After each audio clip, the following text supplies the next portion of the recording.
Well, Thank you, good morning to you. Good morning to you.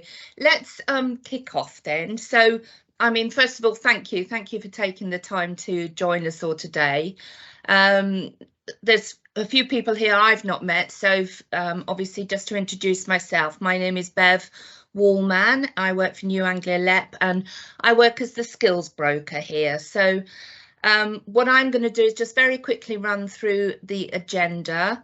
And then what I thought would be really nice, this is the first time that we have all got together as a group. So if people don't mind then just doing a quick round robin to introduce yourself, who you represent and what your role is within the organisation, that would be brilliant. So thank you for that. So today we have Natasha Waller. Now Natasha Waller is my boss. So she's the skills manager here at New Anglia LEP. So she's just got a few slides that she'd like to go through around how the LEP view quality and obviously what we're wanting to do in working towards providing sort of consistent and high quality training throughout our boot camps. And we thought, and the whole idea of today as well is really to introduce you to Andre Timothy, as he is our DFE Quality and Assurance Manager. So we thought it would be nice to just let him have some time to go through his role, what sort of support he can provide you as we're working through the boot camps. And he's been working with Natasha in setting up meetings to come out and do your visits. So we thought as well it would be good to just understand a little bit more about what he's going to be expecting on that day, just to help you prepare for those visits. And as you're aware, the DFE are working around the Ofsted framework. And there is a possibility that at some point next year, boot camps will come under the regulation and the inspection of Ofsted. And so we also have with us this morning Lindsay Wilson, who is the curriculum director for land-based, animal and equine from Suffolk New College. She's one of our providers, but she's gone through quite a few Ofsted inspections. So we thought it was nice for her to just go through some of the policies that will be required to be put in place over the next few months. So obviously I don't know how you're appearing on the screen here, but if we could just start by just doing a quick round robin, maybe if you could start, Lou. Yeah, no problem. Hi, Thank everybody. you. I'm Lou from ACE and I'm the founder and CEO. Good, thank you. We've got Nick. Nick, who's one of our, yeah, here he is. Hello, sorry, it should be Nico Kruger. I changed it the last Nick. into a meeting and I left it as just Nick. It's Nico Kruger from Hyperion Dev. I'm the Chief Academic Officer, one of the providers here. Lovely, welcome, thank you. Paul Burns. Hi, good morning. Paul Burns, Operations Director at CPJ Education. We're delivering boot camps in partnership with the HBXL. Two digital ones, one for CAD, one for site management, and one more practical for dumper roller drivers. Joanna is on annual leave because it's half term, so I'm representing the partnership today. Lovely, thank you, Paul. Lucy. Morning. Good Hi, morning, sorry. Lucy. Hello. Hi, I'm Lucy. I work at Annika Digital with Anne Stanley, and I am the course support. So I look after the learners and make sure that they're meeting their targets on a weekly basis. So that's my role. Thank you, Lucy. Anne? You're on mute. You're on mute, Anne. All this technology, I know. Sorry about that. Yeah, I'm Anne Stanley. I'm CEO of Annika Digital. So we're delivering the digital boot camp. I'm mainly responsible for recruitment and the commercial end of the project, whereas Lucy and Katie are mainly involved with the delivery. Fantastic. Katie's on half term as well today. Yeah, thank you. Thank you. Alex, you're on, Alex. Good morning. My name is Alex. Good to meet everybody. I'm a director for Turning Factor, and I'm here to support Graham. We're doing the leadership and management element of the boot camps. Hi. Fantastic, thank you. Graham? Hello, I'm a tutor at Turning Factor, and we're delivering an ILM level 3 and an ILM level 5. Fantastic, thank you. Nicholas? Is he there? We can come back. Jazz? Yes. Oh, I beg your pardon. Sorry, Nicholas. I'm there, busy supporting with Hyperion Dev, but I do apologise. My internet line is very poor at the moment. Oh, bless you. Oh, thank you for joining us. Jazz, are you there? Hi, my name's Jazz. I am the department manager for Net Matters' training program, where we're delivering a digital bootcamp. I also apologise, my internet is not very good in my location, so I decided to sacrifice webcam for the sake of being able to connect. Oh, bless you. Thank you. I don't know if everyone had those awful storms overnight. It was, I'm Essex based, but it was absolutely awful. So thank you. I'm glad you're here. Okay, so Gary. Hi, I'm Gary. I'm the Quality and Delivery Manager at the Retrofit Academy. And just to my left, you can probably see a shoulder. And this is Callum Harrison, who's the Learn Manager at the Academy too. Yeah, met Callum. Good morning to you both. Thank you. Lindsay. Hello, good morning. I have already been introduced very kindly by Bev, but I am Lindsay Wilson and I am the Curriculum Director at Suffolk Rural, which was known as Otley College. I've been here for 16 years, so I've seen the changes, and I'll be speaking to you a little bit later. Thank you, Lindsay. Andre, do you want to quick say hello? Hi, so I'm Andre Timothy. I work for DFE for the Skills Bootcamp team. I work on the quality assurance and improvement team, and part of my role, obviously, is just looking at the delivery of skills bootcamps, and more so the learning delivery aspect rather than the payment milestones, etc. So I'll talk to you more shortly about my role. Thank you. Apasna? Hi, good morning. Good morning. I'm a colleague of Nico and Nick from Hyperion Dev. I look after the product team here. Fantastic, thank you. Welcome to you all. Have I missed anyone other than obviously Natasha? No, we all okay? Fantastic. You've missed Cindy. Yeah, sorry, I was putting my speaker on. I'm Cindy from ACE as well, work with you. Sorry, Cindy. That's okay. I'm head of finance, and I'll be dealing with more of the administrative and payment side, working with the other staff. Lovely. Sorry about that. Thanks, Lindsay. Okay, so Natasha, can I pass over to you? Yeah, absolutely. So as Bev says, I'm a skills manager at the LEP and also the bootcamp program manager. So I thought I would just talk a bit about the LEP strategy and how quality fits into that. Can you all see the slide? Yeah. Yeah, perfect. Yeah. Okay, so so the LEP is here, as I'm sure you all know, to drive the local economy. So, I mean, it's obviously going through a turbulent time, and it has done over previous years with COVID pandemic, Brexit, and more recently political shocks. I think it is fair to say. So we've seen a lot of change in the economy.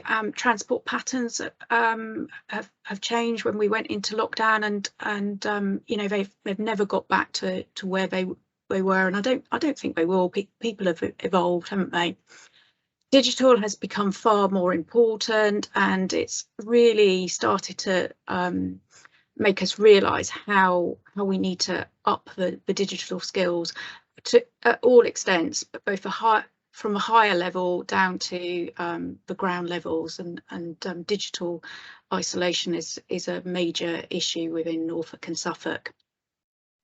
More and more people are working remotely. I think there's very few of us who are actually in the office today looking at around this call, and that opens a lot of opportunities for people. They don't have to live and work locally, and it's also impacted the commercial office space. We are starting to see businesses going under, and you know, a lot of them were propped up by the economic support over COVID times, but it's really tricky, and the cost of living is only going to exacerbate that. But having said that, there's still high levels of vacancies, so there are lots of opportunities for people. Construction seems to be booming in our area, but there's still a real shortage of people going into the sector, and we know that we want to upskill those in the actual sector. And businesses are struggling for that talent, as I implied earlier, physical labour and also specific skills. So some of our strategic opportunities all fit around the clean growth. So ICT, digital, agri-food and clean energy are really important, and they're ones that LEPs do focus on, but that doesn't mean that we ignore everything else. Anything we do, we're having that focus on clean growth and that drive for net zero, like lots of businesses are at the moment. And all this is pushing for greater productivity.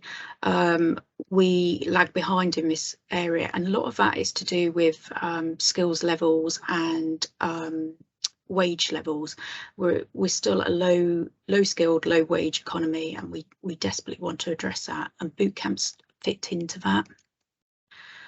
So what you deliver and the quality that you deliver is really important to us. We didn't go into this for you just to tick the basic boxes. That's for those of you who've known me a long time, that's not who we work. We're always trying to strive to be a high performing LEP, and Skills Bootcamps will be no exception.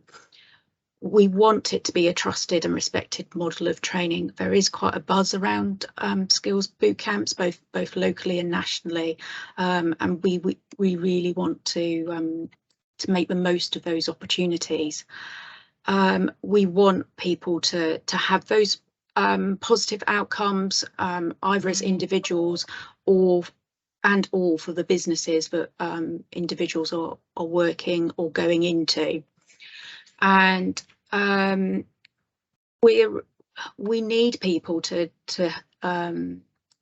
live and breathe skills throughout their journey. We've got too many people without the higher level courses and qualifications in our community, so we need to do that further upskilling, and boot camps might be just the start for some of those individuals. And we're already in discussion with DFE about the next round of Skills Bootcamps, which I think Beverly has let you know about. So we're really keen to be part of that. So hopefully this is the start of a long working relationship with Skills Bootcamps. But your quality will determine whether this contract gets continued or not. So so please do embrace the opportunity. I'd also like to say, don't panic if you haven't received an invite for a visit from Andre and myself. It's still a work in progress, and it's a bit of a jigsaw sorting out dates. So please don't think you've missed one. Okay, and that's it from me, unless there's any questions. Anyone have any questions for Natasha? No? Okay. Okay, so if we can then move on to Andre. Great. Good morning, everybody. Oh, thanks. So I'm just going to share a little PowerPoint with you that we have done with providers at our national delivery as well. So it's kind of informative of who the team is and what we're doing. And then I'll share just a couple of documents with you as well in terms of the visit and how we plan to do the visits. Just from the outset, just to point out that I know Beverly mentioned that we've sort of based our framework around Ofsted. And that's true, we have. I mean, quality will always, in education, have some kind of framework around Ofsted's inspection framework as well. And so we've taken the themes out of that and used that in terms of skills bootcamps. But skills bootcamps obviously quite unique in the sense that it's not a long-term delivery, it's a short-term delivery. So we had to adapt it and look at how best to make it the best fit for that. And so we've come up with a framework for it, and you'll get a copy of that as well. So, you know, you are prepared for any visits that we have. Saying that as well, in terms of visits, we're not there to judge you in any way. Okay, so our visits are very supportive from a skills bootcamp point of view. We're there to observe how you're delivering the skills bootcamp. Obviously, we'll make observations and give you feedback. If we find that there are any areas that are lacking seriously, then obviously we are going to point that out and say to you, you need to make improvements or change. And obviously, again, that will be in conjunction with Natasha and Beverly as well. Because as Natasha pointed out, you know, the quality of your boot camps are imperative for Suffolk and Norfolk. So we want to make sure that we're supporting that as well. So you'll have all our support. If you've never done skills boot camps before, some of you probably have been involved in the national delivery, you'll get our support. You can phone up anytime, email me anytime you want to ask for any sort of support around the framework and the delivery that we have for it. So I'm just going to bring up a PowerPoint and I'll just talk you through. Sorry, okay. So in terms of the Skills Bootcamp itself, there's 4 of us. Sorry, Andre, we can't see it at the moment. Oh, you can't? Sorry, let me just yeah, come over that just again. maybe if you can have another go. Yeah, 1 second. I just realized I should be sharing my screen as well. Yeah, right. Yeah, so is that better? Yeah. Yes, yeah, we Thank can you. see that. That's lovely. Thank you. So I may not see your comments or if you put anything on the chat, but if you do, I'll pick that up afterwards. Okay. So there's at the moment there's 4 of us on the team, and 4 of us we cover the whole of England, not just the LEPs and MCAs, but also the national delivery as well. So you may see us more than once across your contract provisions. So the team is made up of myself, Emma Corcoran, who kind of sort of deals around mainly the London and Southeast area, Karen Glencross around the Northeast, and Rebecca and myself, we sort of cover the Midlands. I cover the Southwest as well as the East of England, and we share the Northwest with Rebecca. So what we're looking at today is just who we are, what we do, how we work with yourselves. I'll show you an agenda that we have that we normally send out to you so that you can prepare for the visit. There's a checklist that we put together as well, so that helps in terms of preparing again. And I'll talk you through the framework and the outputs as well. So just in case you're thinking who we are, there's some faces as well there and the kind of areas that we cover. So as you can see, 4 of us having to cover the entire country is quite a big task, and over the next 9 months or so. So we're looking to literally almost visit every main provider within the Skills Bootcamp. So if you're subcontracting as well, potentially we may visit your subcontractors as well. But I think that the idea is that we would meet you as the main provider. So who we are, like I mentioned earlier, most of us have a background in quality assurance. We are aiming to be critical friends to yourselves. We want to highlight evidence of good practice and areas for improvement, obviously to support the delivery of good outcomes for the learners. And our intent is very much to support yourselves to deliver that consistent high quality skills bootcamp. Again, identifying and sharing best practice. And I suppose in a way, we've been doing this now for the past 6 to 8 months, and we have a sort of a wider view of what's being delivered across the nation. And so I think there's a lot of good practices and things that we see that you could probably adopt or think about in terms of how you deliver your skills bootcamp now and in the future as well. So how do we work with yourselves? Obviously, if you have a quality assurance team, we'd like to connect with them, look at your processes, how you work, and probably kind of coordinate our visit as well with that. We'll obviously be discussing with you how you deliver your bootcamps. As part of that, we'll review the contract provision that you have. Again, because you're delivering through the lab, so it may be slightly different. And we'll obviously, more importantly, look at the evidence against our framework that we have developed for yourselves.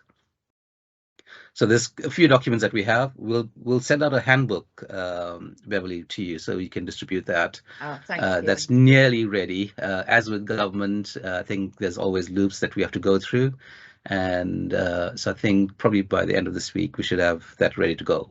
But what I'll do today is talk you through the draft documents that we have, and I'm quite happy for you to actually have these draft copies as well, but as long as you don't publish them or send them out externally out of the circle, okay? Okay, thank you. So the 3 documents we look at, like I mentioned earlier, the agenda, the checklist, and the framework. Our outputs, again, is that as part of our visit, we will submit a visit report, both to yourselves and to Suffolk. We will also ensure that if there's any follow-up support that's required post-visit, we will do that. As part of the process and skills bootcamps, we will always be reviewing the outcomes and looking how we can support that as well and make sure that it's a strong outcome. We also are in contact with learners. So the learners that attend your bootcamps, we'll be contacting them, as well as, and then it's not put on here, but the employees as well. So we do have discussions with the employees as well. So it's a very comprehensive visit.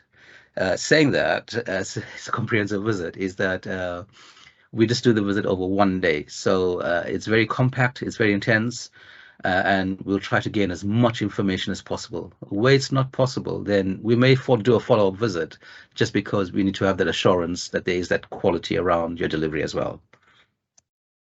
Okay, so we'll come back to questions just now. So I'm just going to stop presenting this, escape out of that, and go to.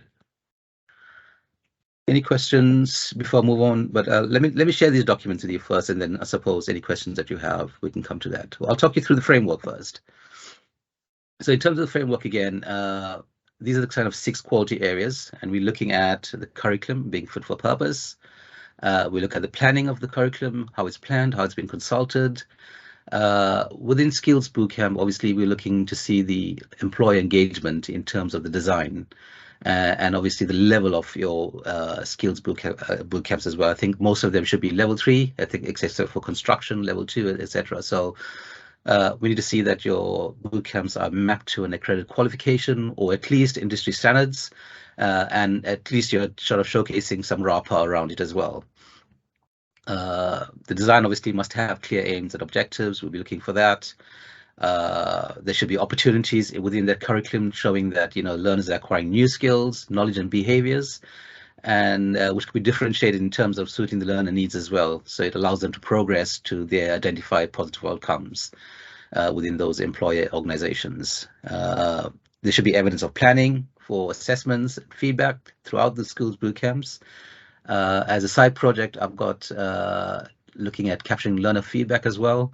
And hopefully you will hear something from me shortly about that as well.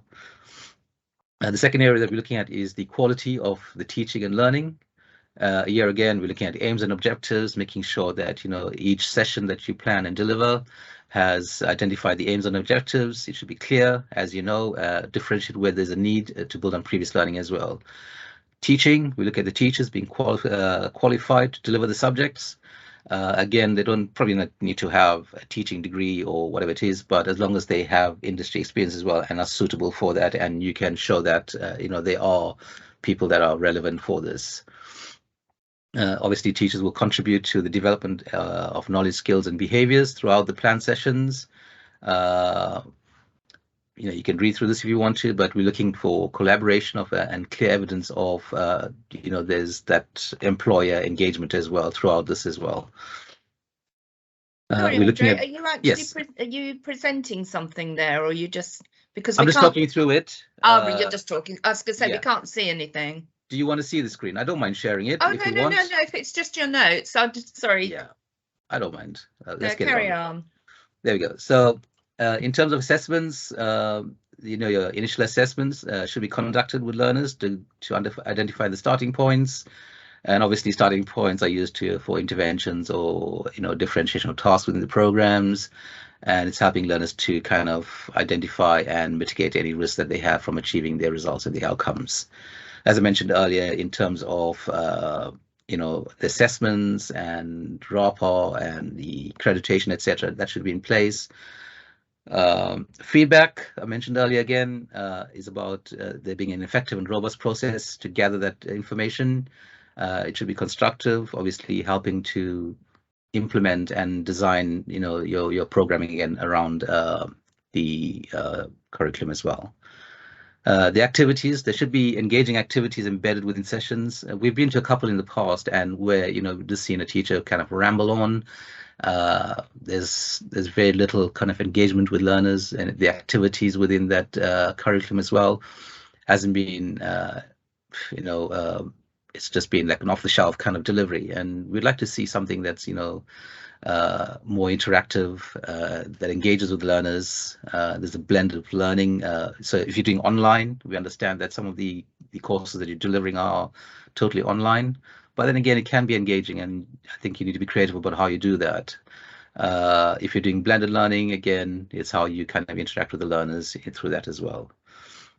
As you're aware, an integral part of the Skills Bootcamp is about the guaranteed interviews.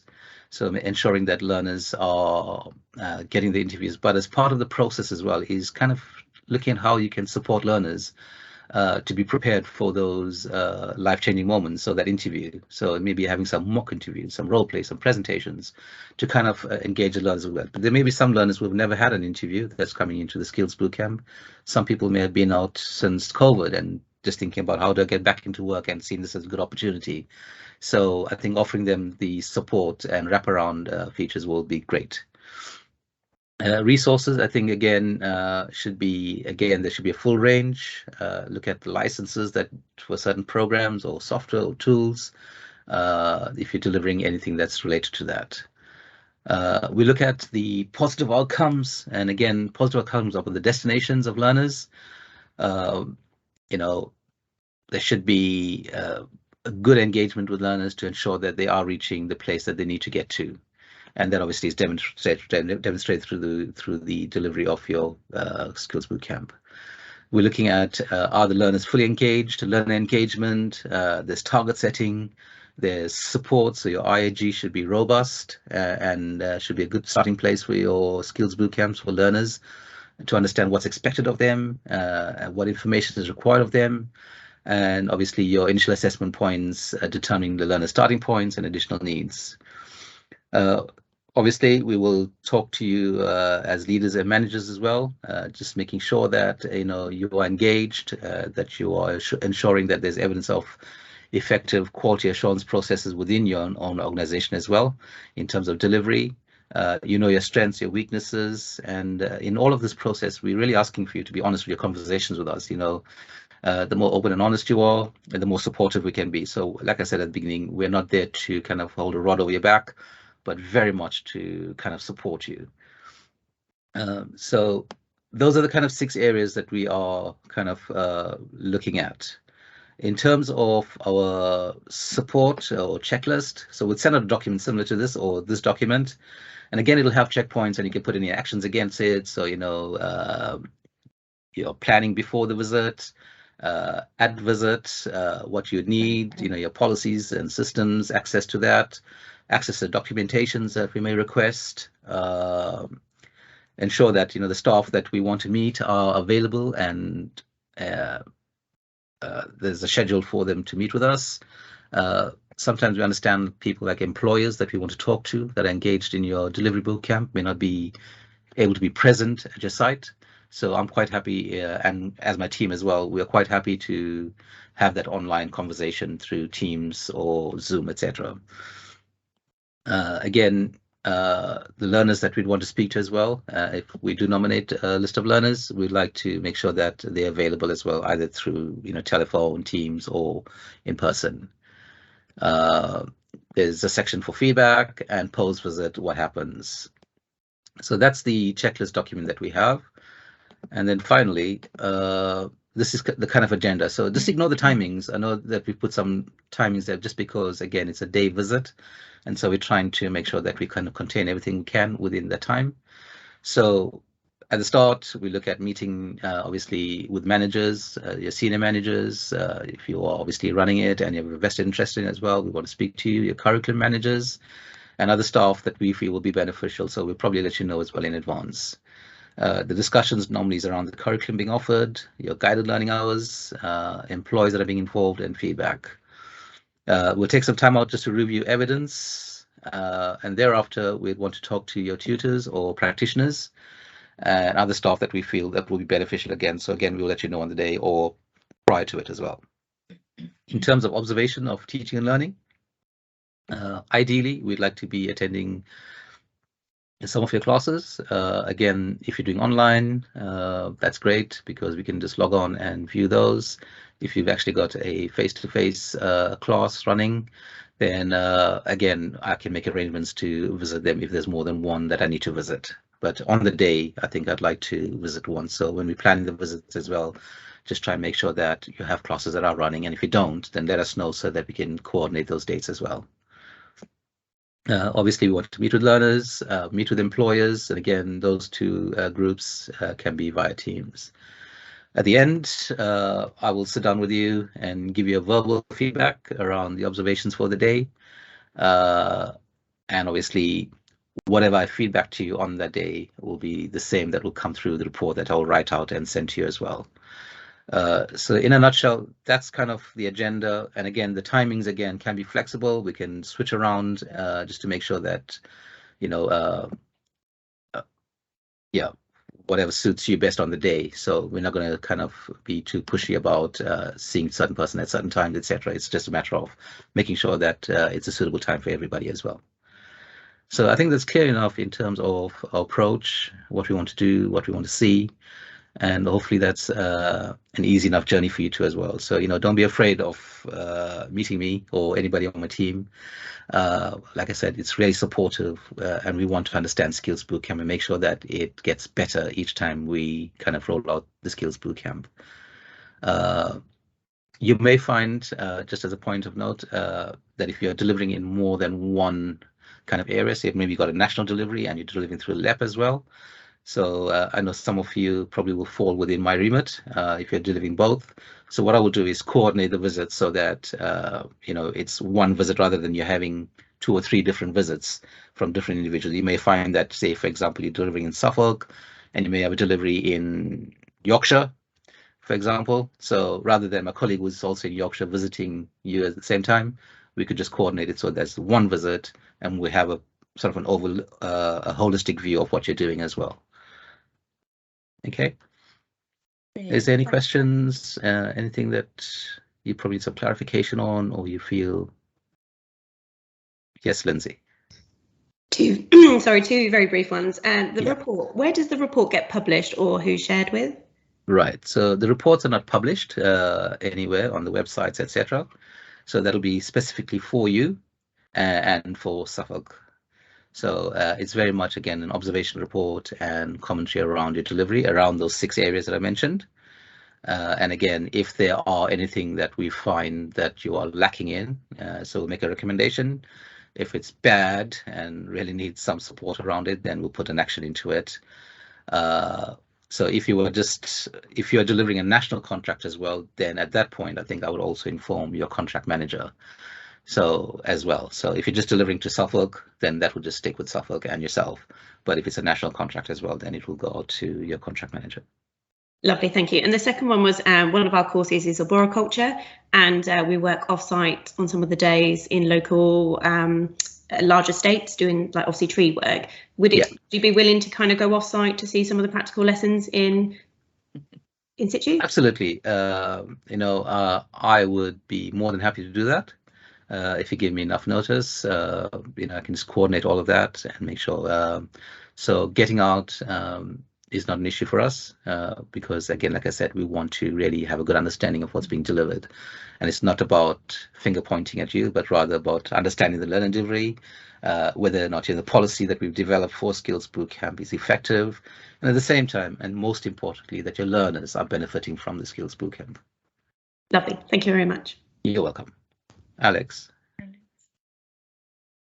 Sorry, I don't think I was first to have my hand up. Oh, sorry. I'm just looking at the screen. I don't want to be rude, but look, mine's just a really quick one. And I know you will get all the framework out, but what's the sort of time when you're thinking? Because that's a very helpful framework for us, and we're a very small provider. So, what's your time thought on that, Andre?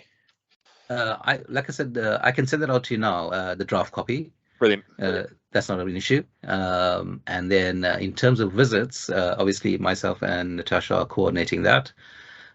We've put some dates in the calendar, but I think it's just understanding for ourselves how best to start off our visits. I've obviously got quite a large kind of caseload to work through as well, so making sure that I kind of work through, so I'm not one day in Norfolk and the next day in Bridgewater and then up in Liverpool. So, I want to make sure that everything is coordinated properly for myself as well. So yeah. But again, if the need is there for me to visit you, by all means, just let me know and we'll support you. Actually, it was just more to get the framework that you just showed on screen. That'd be really, really helpful. Yeah, I appreciate that. That's perfect. I will make sure that it comes out to you. Brilliant. Thank you. Paul. Yeah, good morning, Andre. We've got our date booked, and it was just we've got a really high level of employer engagement, both in the design and the delivery of the programs. And it was just to see if you would like employers to be present during your visit so that you can get their input to what's been delivered. Yeah, if it's possible. But again, it's a short conversation, so I've only got a day, so I'm not going to be spending hours with the employer.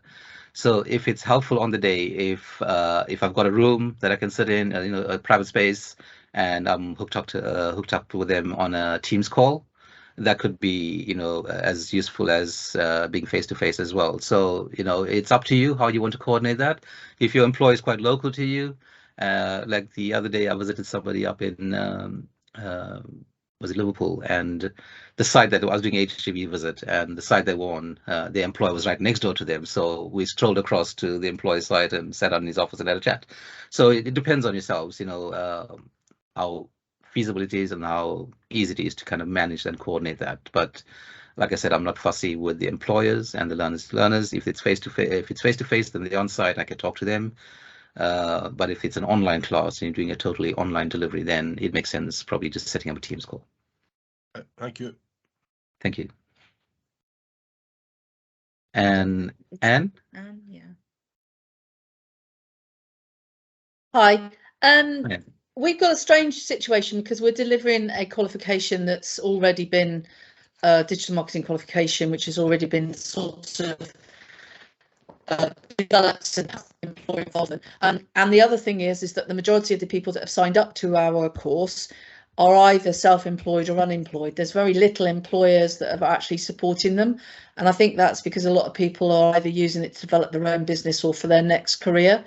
So we've got I think we may have one out of all of them that is employer supported, because they've all basically not fall into that category. So it's more difficult for us to have employer involvement than maybe some of the others. Is that going to be a problem?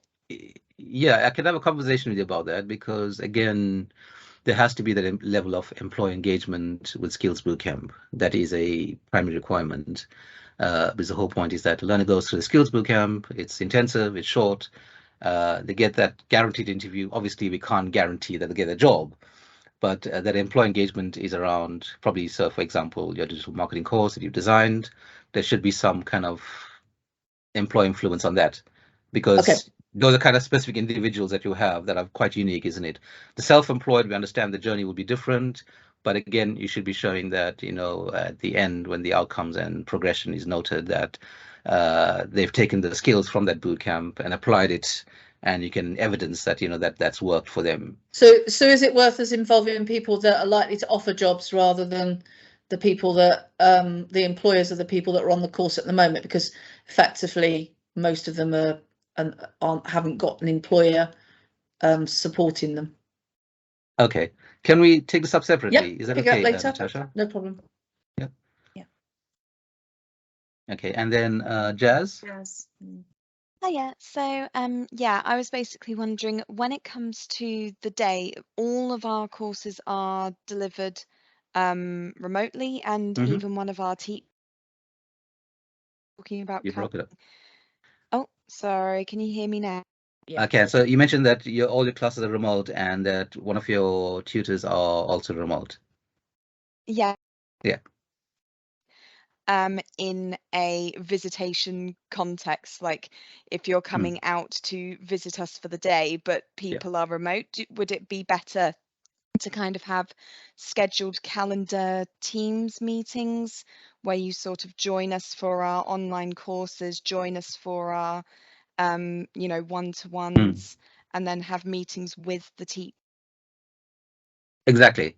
So that's what I would recommend that as well. So even though I visit and, you know, it's an online class that you're running, so we've done this where we've gone on site and they're doing 100% online delivery.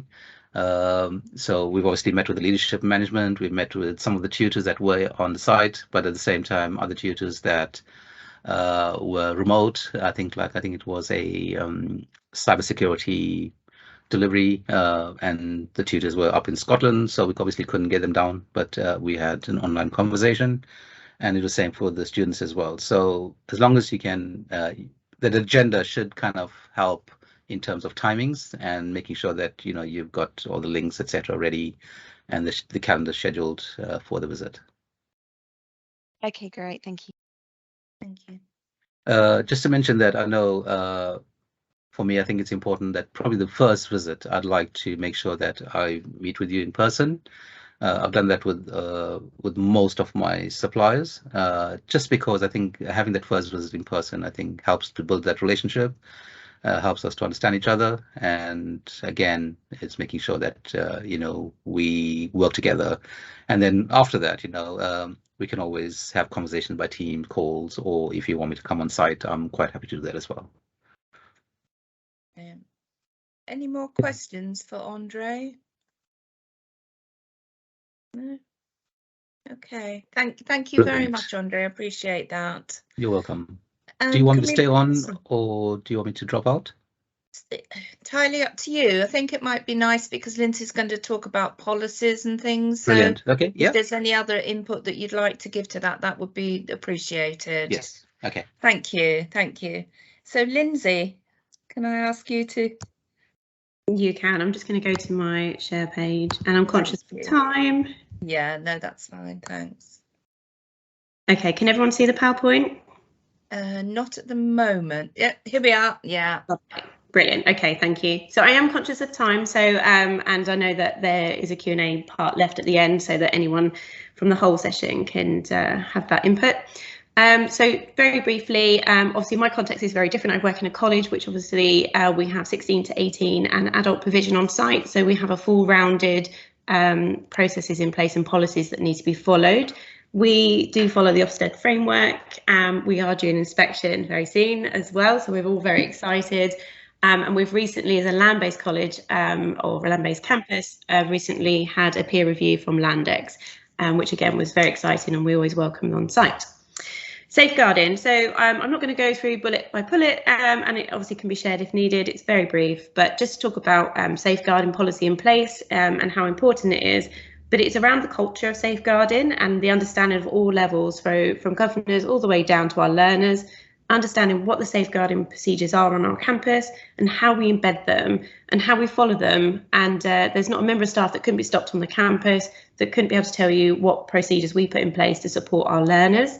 You'll probably be able to see that I'm wearing a lanyard, and we have lanyard systems in place, and we have a reporting procedure in place as well. So we use an online platform, and that ensures that anybody that interacts with a learner who we are taking steps towards supporting can visually see the information and embed into it and add to it. So it's really important that we all own it and we make it move forward. We also have to be quite conscious of our campus. So here we are rural based, and we have public footpaths, and a lot of our activities take place off site. So again, we have to ensure that all our trips and visits procedures are covered within there and fully seen to by the staff. So the culture is really important, and that is something that comes through. And when we've been inspected, learners will be asked throughout the hallways, in classrooms. It's not always formal meetings. So we ensure that we work with our learners so they feel confident to talk to people. The pandemic's obviously had a bit of an impact on our young learners and our adult learners, where they may have been obviously working a lot remotely or closed behind doors, and we are seeing more people with mental health issues that need that extra support. So we've done a lot of work to ensure that they feel safe talking to any adult, and feel free to talk about how they're enjoying their course, their experience, and whether they feel safe at college. Okay. There's lots to consider about protecting learners online and offline. So obviously there's a lot of blended experience in teaching, and we've had to take that into account over the development from the pandemic, where we almost flicked to online learning overnight, and we still carry on that because some of our learners have really benefited from that. Support systems, so ensuring the learners know who to go to for support, and how then our mechanisms work internally and externally to ensure that it's accessible, but it's at quick pace, so that we can put procedures in place to ensure that they are full-rounded supported and the learners feel that they are moving forward on their journey, wherever that might be. Safer recruitment on staff, and what we have had previously with Ofsted is they will look into staff CVs, and they'll also look into the gaps in history, which obviously part of your HR teams will follow through, and it's important that that loop is closed and that all the staff on site are fully DBS checked, or going through a risk assessment procedure that you have on site. A lot of our groups of adults go off-site, so again, it's making sure that we follow procedures for our trips and processes to make sure that they're first aid trained and that they have all the emergency contact details, and they can take quick action when needed. It's obviously some key topics that are coming through recently that we focus on, and it will cover a little bit more in my next slide, but sexual harassment, violence and online abuse are the key themes that we've been working on in the first term to ensure our learners know how that they support themselves and where they go for extra advice and guidance. So personal development, we wrap a lot of our procedures around this, and our policies will fall within that. The judgment is covered within and it focuses on the knowledge, skills and development of the learners, but beyond the academic. So it's making sure that they are a rounded, active citizen and that they know how to take themselves forward. And we also build in our personal development CV writing, our inclusion, part of our drivers to ensure that they know how to become employable, where they go for looking for their jobs, and how they move themselves onto their next step. So whether that's further education, university or employment. A lot of the courses we run here all embed into self-employment. So again, about business management, finance are all networked in there to again ensure that they can move on to the next direction for them. Within there is Prevent, and I know a link was sent around from Bev to the government website. So we do have within there a Prevent procedure, which does cover off our British values to ensure that our learners understand what they are, how they can represent their beliefs and ensure that they take that forward within the college and our lesson development. And equality of opportunity. So again, it's about addressing that with ensuring from staff level all the way down into the classroom that learners feel supported, they have access to everything they need, and it's normal way of working. It's naturally occurring in lessons, and everyone is working towards the same direction. We do take into account obviously home life and the community, and we ensure that our learners have access to community work and development, again to develop their active citizenship and ensure that they know how to engage in society as a well-rounded person. We ensure that links in learning, so we try to adapt the personal development into the vocational qualifications, and obviously we as a college have to do a lot of English and maths, and again to support their next journey and making sure that natural occurring lessons apply. So if anyone brought up a topic that the learners aren't closed down, we'd open it as a debate in the class, ensure everyone had a natural input into it and that they feel that they are taking good steps forward. Promoting inclusion in the learning environment is very important, and that's from our practical as well as our theory elements as we move forward. Learner confidence resilience is really important, and we've seen that more now so than ever since the pandemic. Learners that haven't sat exams are coming to us, and that includes adults that have missed out on that opportunity, making sure that we can support them through, and their learning is key, so their destination is achievable. And as I've said about the next step, so making sure their transition into the next stage is fully successful through running the programmes. I won't read it out for you, but I've just put a quote with this is within our policy around British values, what is it, and then and how we move forward. And they're meeting the skill needs. This was covered earlier, but we make sure the leaders and managers effectively engage with the employers and key stakeholders. We have several events run on site, and we bring people on and we ask them to give feedback on our curriculum design. We have governors that are bedded within the curriculum who come and sit through our self-assessments and hear what we've been doing. They meet and greet our learners, they can ask questions, they can come and sit in our lessons, and we try to embed them throughout the whole organisation. We then review every year a curriculum business plan, so how we're meeting the local need and in some cases national need, and then we change our course design structure and ensure that we do that timely so learners can access all provisions and all age groups at all levels. And we have a clear development plan in place for skills, knowledge and behaviour throughout all of our curriculum provision that we offer. Okay, sorry that I went through that really briefly because I'm very conscious of time, but happy to take any questions. Anyone got any questions for Lindsay? Now I've got to work out how I stop sharing. Thank you. Paul. I think Paul's got a question, Lindsay. Hi, Lindsay. Thanks for that. That's the kind of policies we've been putting in place. Just on a related note, a lot of the employers we're working with on the highways and other parts of the infrastructure, I've got a big demand for people with LANTRA qualifications around cutting down trees, etc. Are you a LANTRA approved centre? We are indeed, and we've won our arboriculture programme is fast track to fly. We've run it for years. It's a 10-week programme, and they gain their qualifications, their tickets out of it. So it's in demand. We have a waiting list, and it is really fantastic. The feedback is really strong. We work with national employers, and we have learners that travel. Our last learner, she came over from Ireland to complete the programme, and then moved back into Ireland to take her skill set. That was last academic year. But we're LANTRA approved. We run the short courses. So they don't need to do the 10-week provision. They can come down, live residentially, do the 2-day qualification tickets, or they can do a block of them, and then they can go back. If I type in my email, could you contact me after this, because that's really good timing. You know, given the discussions we're having around Sizewell and the A47 and other big projects. But if you could. Yeah, absolutely. That would be great, Lindsay, because I think there's a lot of scope there. Yeah, no, that's perfect. Thanks, Paul. Cheers, appreciate that. Thank you. Are there any other questions for anybody really? Andre or Lindsay or Natasha? No? Yeah, who's that? Oh, that's Paul. You've still got your hand up. Anyone else? Or no? Okay, all right. Well, listen, I thank you very much for taking your time this morning. We really do appreciate it. I hope you found that useful.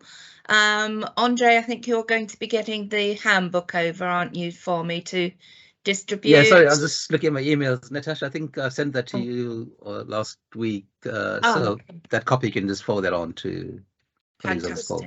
I've got the draft. Yeah, so we can use the draft for now. That's fine. As long as you don't publish that anywhere, I think that'll be great. And once it becomes official, I'll send you that copy as well. Super. And Lindsay, are you okay for us to share your slides? Yeah, that's absolutely. I'm happy to obviously share. We've got lots of policies in place as a college, sections of or any support needed or signposting, or whether anyone's interested in the online safeguarding platform we use. If you haven't got one that's or electronic, if you're working remotely or between, we have 4 campuses, so it's obviously very supportive for us in that way. Lovely, excellent. Okay, well, thank you very much for joining us this morning, and we look forward to continuing working with you, and hope your visits go well with Andre. Brilliant. Thank you, everybody. Okay, It's nice meeting you all. Take care. Have a good day. Thanks, guys. Really helpful. Thanks, everybody. Thank you. Bye.